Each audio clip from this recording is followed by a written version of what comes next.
Who is this irresistible creature who has an insatiable love for the dead?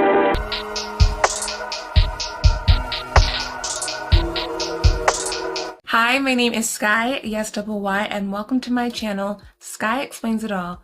Or if you've already been here before, welcome back.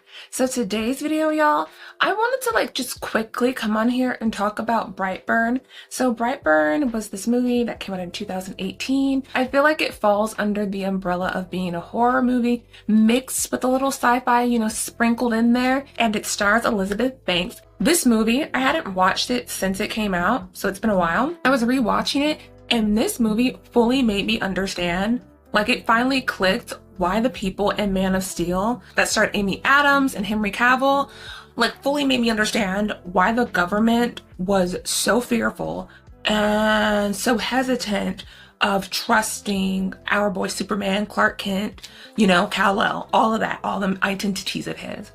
Because just think about it. So in Brightburn, the son, boy, who they end up adopting as their son, comes blasting through the Earth's atmosphere and crashing into the woods somewhere. And there is a baby in this spacecraft, but clearly this is a baby that looks like a human, but this is not a human. And literally, what do you do in that scenario? If this was real life, let's be real. You don't know the intentions of that baby being there. Did the baby land there on accident? Was the baby sent there to then later on do some world domination type stuff? You don't know. The boy from Brightburn is pretty much the anti-Superman. One being has all this power. They're not human. They're not from Earth. You don't know what their purpose of being here is. What do you do in that situation?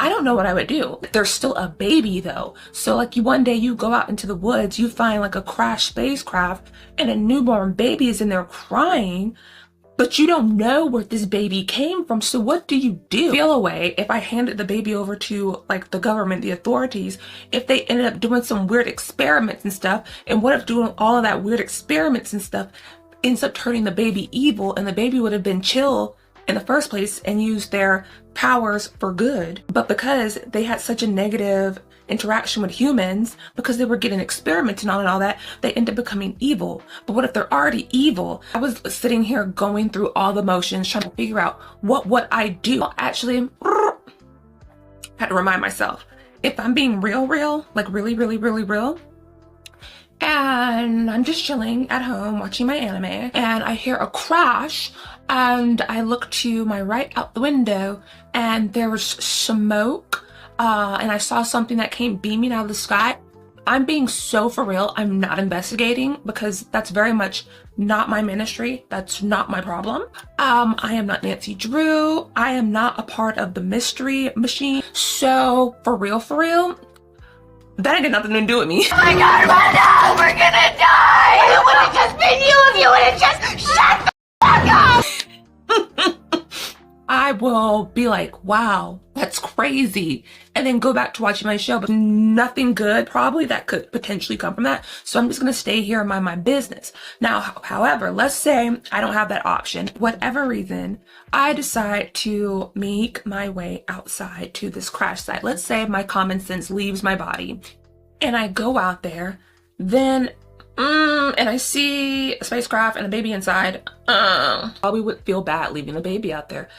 All of these things would be going through my mind of this literally could be a trap. This could be some being that could literally blast me right now. What if I touch them and I get infected with some alien disease or something that's impervious to them but lethal to me?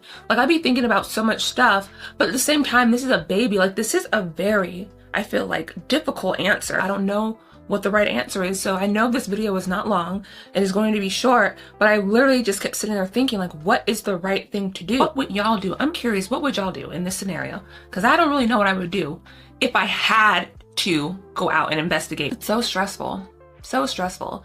I'm literally getting stressed about a scenario that I more than likely will never ever experience. But watching the movie, I really was thinking about that. Wow, the people in Superman, Man of Steel really were valid in being fearful of him, because we're watching Man of Steel. It's growing up, most of us, I'm sure, we already knew who Superman was. We were probably watching Lois and Clark.